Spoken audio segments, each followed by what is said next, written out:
Hi guys, so I figured out the camera thing, so we got that now. We're going to be reacting to creepy kids that remember their past lives, and this is actually kind of creepy photo. I mean, come on, it's creepy. Look at her eyes and look at her eyes. It's just weird. That girl's evil. Okay.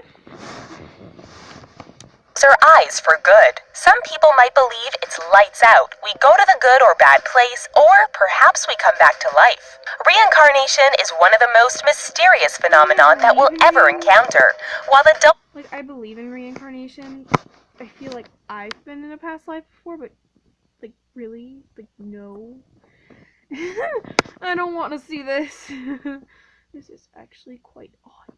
That guy's face. adults have past life cases involving children are abundant. If anything, kids who have knowledge of things they know nothing about is a strong case for the existence of past lives. Our channel is so fabulous, you'll want to subscribe. Okay, no one wants this intro here. Our loyal fans. Boriska Kiprianovich. Let's start off with a bang with one of the most fascinating past life cases that is truly out of this world. In 2008, he was thrown into the spotlight for being not only a genius at such a young age, but he also lived a past life on Mars. He was the subject of a documentary called Boriska, Indigo Boy from Mars. He told the public that he was once 7 feet tall and that his civilization was affected by conflict and catastrophe. Gee, that sounds oddly familiar. He was also a Martian pilot and he traveled to Earth. Apparently, he was traveling to where he would be reborn in 1996. Boriska also said that he breathed carbon dioxide on Mars as well. Considering that there is so much study into Mars and how it possibly once hosted life, Boriska's story is certainly a strong case to support that theory. Not to mention, by the time Boriska was 18 months old, he was already writing and speaking, which makes his past life case rather compelling. If this story is true, how many of us in the human population are reincarnated from actual aliens? Christian Haupt. When he was just 2 years old, Christian Haupt was already a prodigy in baseball. He insisted on wearing a baseball uniform every day and he would practice for hours. In fact, his baseball skills were so awesome that he got a small part in the Adam Sandler movie, That's My Boy. Of course, this kid just really loves baseball, right?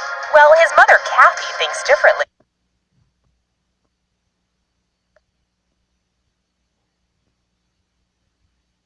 She strongly believes that Christian is the reincarnation of the famous baseball player Lou Gehrig. Christian would tell his mom that he used to be a tall baseball player. He was also revealing information that touring players from a century ago would know about, like taking a train to stadiums and hotels. The little boy was also revealing details about Lou Gehrig's life that he wouldn't know about, especially since he wasn't old enough to read. What gets crazier is that Christian said that he chose Kathy to be his mom while he was still in the sky. What's even crazier is that Kathy had her own past life regression session and strongly believes that she is the reincarnation of Christina Gehrig, Lou's mother. It seems the family got back together again. Kathy wrote about her experience in a book called The Boy Who Knew Too Much. Joey Fairway. Most past life cases remember their most recent past life, but for Joey Fairway, she could actually remember not just one, not two, but her past 10 lives. When she was just 3 years old, she was telling her parents about these amazing stories of her past lives. Before they could explain it with childhood fantasies, Joey's stories were so remarkable and detailed that there was no way that she could have made them up. Her parents had her evaluated by doctors and eventually parapsychologists intervened. Joey's earliest past life was 200 million years ago when she was a humanoid cave dweller. She also remembered living life as a slave in Egypt. At one moment, she also remembers wearing a heavy veil and watching an elephant carry a princess. Another past life includes being a persecuted Christian in ancient Rome under Emperor Nero's rule. Joey also recalls having 10 children and 2 grandchildren. This life was eventually verified, and Joey even met her daughter from a previous life when she was 5 years old. The daughter even said that Joey reminded her of her mother. Barbro Carlin. Here's another amazing case from the past. Barbro Carlin got her place in the spotlight when she was just 12 years old, and it wasn't for her past life case, but for a book of poetry she wrote that was published in Sweden. Her journey started from the time she was a small child. At the age of 2, she was having intense nightmares, and she even told her parents that her name wasn't Barbro, it was Anne. Barbro believed that she was living in 2 worlds, and she strongly believed that she was Anne Frank. At the time, the Diary of Anne Frank had not been translated into Swedish, so little Barbro's knowledge of Anne was pretty remarkable. Her parents started taking her to a psychiatrist, but Barbro kept her life as Anne to herself. It wasn't until she was about 8 or 9 years old when her teacher talked to her about Anne Frank. When she was 10 years old, she led her parents to the Anne Frank house despite having no previous knowledge of the home's location. Barbro got heavily involved in the Anne Frank Foundation and even met members of Frank's family. Her past life case has puzzled experts and historians, making her story an amazing note in history books. If we So see Hitler next, I am going to freak, because Hitler killed Anne Frank. So if we see Hitler next, that's over. That child is a demon. viewer are we going to give props to today? Kitty Cat Video says they liked, subscribed, and turned on notifications. I love this channel too much. Keep up the good work. Well, judging by all those happy emojis, we guess you really like us. Although, can you really love the riches too much? Thanks so much for the comment, Kitty Cat Videos. We hope you enjoy the rest of this video. Ryan Hammonds. It's not uncommon for children between the ages of 2 to 6 to have some incredible past life memories. When Ryan Hammonds was just 4 years old, he started having nightmares. At the age of 5, he told his mom that he wanted to go home to Hollywood and that he used to be somebody else. The 5-year-old from Oklahoma recalled dancing on Broadway, working at an agency, and working with actress Rita Hayworth. Ryan also recalled having a few sisters and being married. Ryan's mom showed him a publicity shot from the 1932 movie Night After Night. Ryan pointed to a movie extra and said, "That's me." Turns out the extra in the photo was Marty Martin. Incredibly enough, he did dance on Broadway, he worked at an agency, he worked with Rita Hayworth, and he had 2 sisters as well as being married. Martin moved on to the next life, quite literally, in 1964. When Ryan was 10 years old, he made national news and brought reincarnation to the forefront. Ryan's story ended up becoming one of the most convincing cases to prove the existence of a past life. Thomas Nolan. The events of September 11, 2001 was certainly one of the most traumatic events to hit the world at the dawn of the 21st century. While it may seem irreverent to think about, what if the people lost during 9/11 were coming back? Rachel Nolan certainly thinks so after her 4-year-old son Thomas showed signs that he was a reincarnated firefighter from the World Trade Center. When he was asked what he wanted to be when he grew up, Thomas said that he wanted to be anything but a firefighter because he already did that.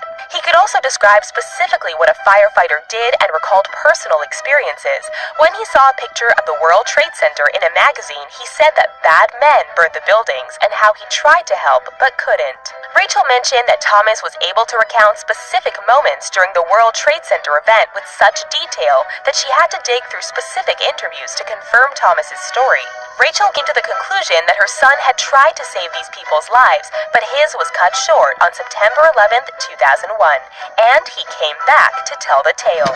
Mysterious 3-year-old. Do you have birthmarks? Have you ever looked at one of your own birthmarks and wondered, how did I get that? Well, according to some past life experts, those birthmarks might relate to a fatal injury from a previous life. There was one compelling case in the Golan Heights region in Syria, as German therapists. If that is true, and the strawberry, like, literally, it's like strawberry color on the back of my neck, like the birthmark. What if I was stabbed in the back of the neck in my past life? Or a piece of metal came flying through from the plane's wings.